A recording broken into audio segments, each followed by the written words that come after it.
Hey everybody, here's something that I don't hardly ever get, and that's a motorcycle, but the reason I got it is because it's not just a motorcycle. I bought one of these brand new back in 2001, and I have regretted selling it ever since I let it go. I've never had anything to compare it, and I've ridden everything from Harley to Goldwings. This is a Honda Valkyrie. It's basically a light Goldwing on steroids. It's got bigger camshafts from the factory. Instead of 2 carburetors, it's got 6 carburetors. This particular one has the 2 brothers 6-into-6 exhaust pipes, which they still have baffles in them. And I'm telling you, even if I'm selling it, I've still got the tool from when I had mine. I'm tempted to drill out that last set of baffles to make it even louder. Here, listen to this thing.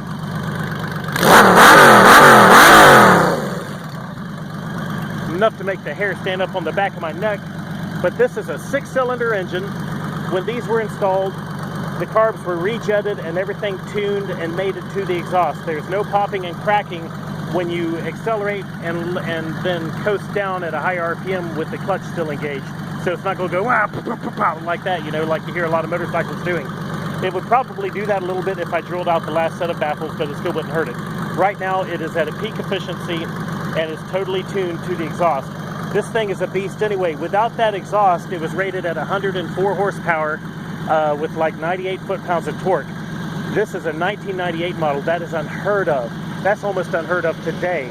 This thing is, I gotta tell you, it's actually kind of dangerous. Stoplight to stoplight, pulling out, leaning over, because you gotta be careful. If you give it too much of the throttle, and I mean like halfway even, it'll want to spin the tire and bring the rear end around.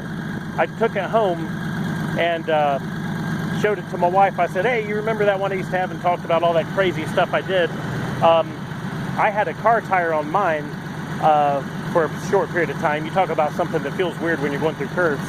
But I put that on so I could take it to National Trails Raceway, and I had done a K&N cold air intake and modified the exhaust on mine.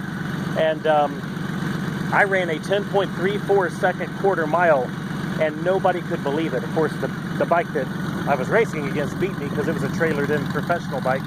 But I rode it out to National Trails from Grove City and then rode it back when I was done. And I was running on street gas and street tires. So it was amazing. Everybody was staring at me when that thing came up on its rear tire and reared up like a horse, and I was laying on the gas tank accelerating. So I do miss mine, and I'm tempted to park this next to my bike in the garage and just keep it just because it's a Valkyrie. Anyway, it's got the lockable saddlebags, Viking bags. I've not heard of that before, but they're pretty nice. And inside the bag is a custom cover for this Valkyrie that fits down over everything like it's tailored, well, because it is tailored for the bike. It's got a few extra chrome pieces on it. It also has like the chrome cap and dipstick. That's aftermarket because I remember I bought that for mine, and that piece there. I had a chrome piece on the front of the radiator. This is liquid cooled, so you can run it all day. It's got a little fan that kicks on and off. The amazing thing about this is it is scary powerful, and it has the dependability of a Honda Accord.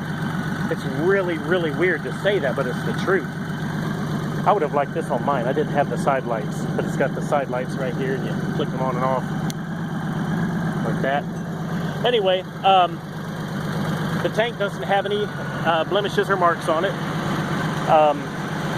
Not been dinged up or anything.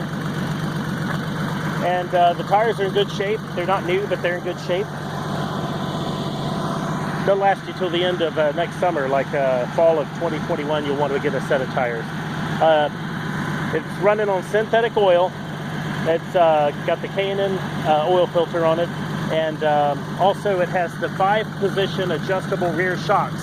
So you can adjust it for how much weight you're carrying, which is pretty neat. And the tool and everything that goes with it is in this bag on this side. So anyway, we'll take it for a spin.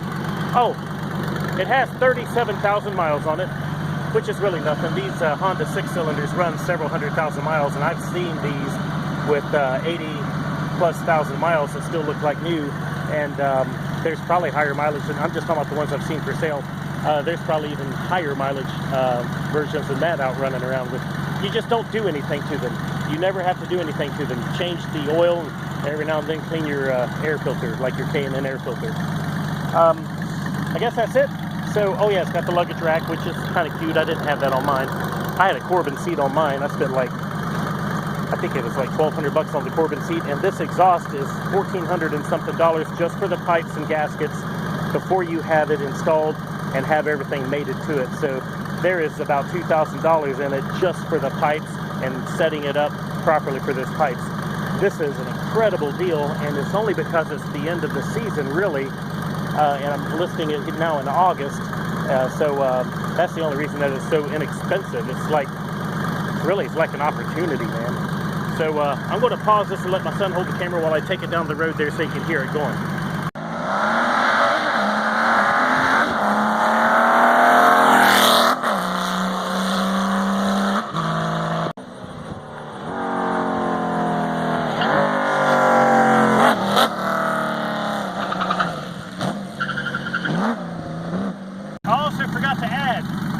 Very easy to maneuver around, even though it's about a 700-pound bike.